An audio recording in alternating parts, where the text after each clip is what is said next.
దొడ్డిదారిన రైతులను ముంచాలనే ఆలోచన మానుకోవాలని భూపాలపల్లి శాసనసభ్యులు గండ్ర సత్యనారాయణరావు హెచ్చరించారు. ఐడీఓసీ కార్యాలయంలో జిల్లా పౌర సరఫరాల శాఖ సంస్థ ఆధ్వర్యంలో వ్యవసాయ సహకార, మార్కెటింగ్, డిఆర్డీఓ, రవాణా తదితర శాఖలతో వానాకాలం ఖరీఫ్ 2025 నుండి 26 ధాన్యం కొనుగోలుపై సన్నాహక సమావేశం నిర్వహించారు. ఈ సందర్భంగా ఎమ్మెల్యే గండ్ర మాట్లాడుతూ కొనుగోలు జరిగిన వెంటనే రైతులకు ట్రక్ షీట్ ఇవ్వాలన్నారు. ధాన్యం విక్రయించిన తరువాత రైతుకు ఎలాంటి సంబంధం లేదని, కొనుగోలు కేంద్రాల ఇన్ఛార్జీలదే బాధ్యతని తెలిపారు. తాలు తరుగు పేరుతో రైతులను ఇబ్బందులకు గురిచేస్తే చర్యలు తప్పవని హెచ్చరించారు. ధాన్యం రవాణాలో ఇబ్బందులకు గురిచేస్తే లైసెన్సులు రద్దు చేస్తామన్నారు. పోలీస్ రవాణా అధికారులు లారీలు తనిఖీ చేయాలని ఆదేశించారు. అనంతరం జిల్లా కలెక్టర్ రాహుల్ శర్మ మాట్లాడుతూ కొనుగోలు కేంద్రాల్లో అన్ని సౌకర్యాలు ఉండాలన్నారు. అకాల వర్షాలు వస్తే ధాన్యం తడవకుండా టర్పలిన్లు అందుబాటులో ఉంచాలని ఆదేశించారు. ధాన్యం కొనుగోలు కేంద్రాలు ఎత్తు ప్రదేశాల్లో ఏర్పాటు చేయాలన్నారు. కొనుగోలు చేసిన 48 గంటల్లో చెల్లింపు చేసేందుకు ట్యాబ్ ఎంట్రీలు సత్వరం పూర్తి చేయాలని సూచించారు.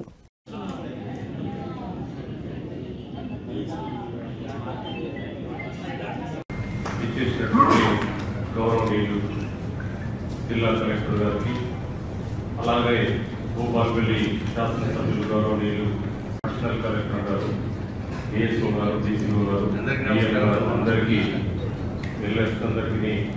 ఏమంటున్నారంటే ఖచ్చితంగా వ్యవసాయ అధికారులు మండలంలో ఉన్నటువంటి పోలీస్ సబ్ ఇన్స్పెక్టర్ ని, అక్కడ లోకల్ సిఐని, ఎంఆర్ఓను కమిటీ పెట్టి మనకు నోటీసులు ఇచ్చి ఆంధ్ర నుంచి రాయలసీమ నుంచి వచ్చేటట్టు వస్తున్నాయి వలసాయి.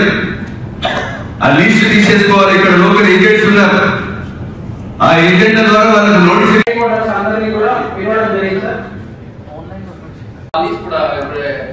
ఒక చైర్పర్సన్ చెప్పారు. సో ఎందుకంటే మన లేబర్ మేనేజ్మెంట్ కూడా చేయాలి.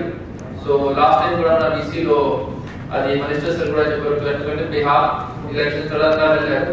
సో ఇది కూడా మనం ముందు అది మేనేజ్మెంట్ మనకి సెంటర్స్ కు సిమిలర్ రైస్ మిల్స్ లో కూడా ముందు చేస్తే ఇది మంచిగా అవుతుంది. సిమిలర్లీ మన ఇప్పుడే అన్సీజనల్ రెయిన్ఫాల్ కూడా వస్తుంది. ఎప్పుడు వస్తుంది మనకు తెలియదు, బికాస్ ఇది మన చేతిలో లేదు. కానీ ప్రతి పీవీసీ సెంటర్ లో మన దగ్గర సఫిషియెంట్ ఇన్ఫ్రాస్ట్రక్చర్ ఉండాలి. సఫిషియెంట్ ఇన్ఫ్రాస్ట్రక్చర్ టాప్ పోలీస్ తప్పకుండా ఉండాలి. So US district marketing officer ఇది ఇన్షూర్ చేయాలి. Similarly DCO and DRDO, they have to be ensured कि प्रति सेंटर లో ఇన్ఫ్రాస్ట్రక్చర్ ఉండాలి. సో దట్ ఒకవేళ రెయిన్ఫాల్ వస్తే మనం కవర్ చేస్తాం.